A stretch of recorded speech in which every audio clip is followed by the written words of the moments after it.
recognizing the need for community development, Perani's Hockey World came through in the clutch. And they said, well, how about we just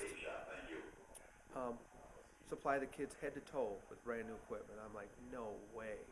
I'm just like, is this, pinching myself, because is this too good to be true? And one of the vice presidents said, well, 25 kids, is that enough? And I said, well, I'm trying to keep it manageable. He said, well, why, you can't handle 50 kids? And I said, can you handle 50 kids? When sign-up day finally arrived in February, the response from the community went above and beyond their wildest expectations. All said and done, over 60 kids literally lined up out the door to join the Flint Youth Hockey League. I'm a teacher in Flint, and my boys have skated with Rico Phillips. He's kind of the organizer of this whole program, and he's actually my head coach for my oldest son. And he and I have known each other for a long time. And when I found out what he was doing, it only made sense for me as a school teacher in Flint to kind of help him kind of be the cheerleader for the program. And so I passed out about 30 apps, and I actually have a couple of my own students here now. So it's kind of fun and exciting. We talked for a minute in September, and I didn't believe this was going to be this way. The event even caught the attention of Flint native, MSU legend, and former Detroit Piston Mateen Cleaves. He stopped by to lend his support for the program. I think P.A.L, they've done a heck of a job with this. When I was coming up, I never would fathom, had or thought about playing, ice hockey, and so for them to, give kids another option, and even in Flint, we got, people that play in the NBA, NFL, the Major League Baseball. I mean, they've done multiple of things, and now it's time to get us somebody in the NHL. So, whenever they're doing something for the kids, I definitely want to be a part of it. And I'm happy to be here and excited to be. I'm bummed because I'm on crutches and I can't skate with the kids, but I'm excited to be here and just want to get out there and interact with them. He's seen the vision that I had and supported my vision, and now we're working together. It's kind of funny how those things happen in life.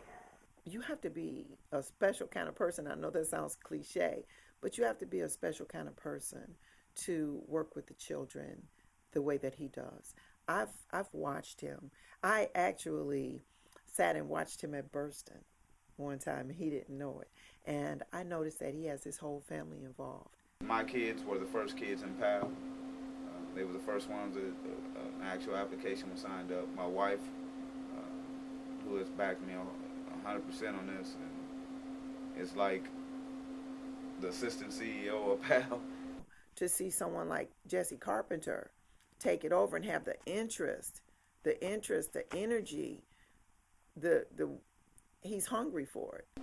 I had a great coach in high school that demanded the discipline, the respect, the promptness, the accountability, and that piece right there helped me for college, helped me for what I'm doing now, and gave a whole lot back to me that instilled a lot into me to want to give that same thing back to the kids, but at a younger level. Between planning, organizing, administering, and coaching, Officer Carpenter regularly puts in 16-hour days and dedicates his weekends to the P.A.L program. While he doesn't see much in the way of overtime, he says it's not about the money. I've gotten more pats on the back, and more adults come up to me from working with the youth and providing this atmosphere in the community than I did in almost 12 years working the road. And that to me says a lot to where the community is taking to the actions that P.A.L implement into the community. The P.A.L program is actually, it's a wonderful thing for the city of Flint, for the kids.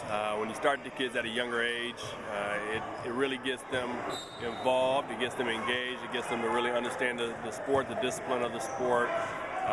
A lot of individuals think that sports are just sports, when in fact it teaches responsibility, work ethic, and all those things that are going to help sustain the kids and teach them the things that they need throughout life. Well, I think anything that will keep the kids off the street, keep them involved with something positive and constructive, build characteristics that we would like to see in leaders, such as teamwork, respect for the game, respect for each other. I think it's just a really positive thing. So I hope they continue the great work they're doing in the community. Yes, just teach them independency, how to work together with others. Sportsmanship, keep their grades up. They have to have their grades up to play. Enjoy what I do, love what I do, have a compassion to the profession, and just doing what it was installed to me by my brothers, my sister, and my mom.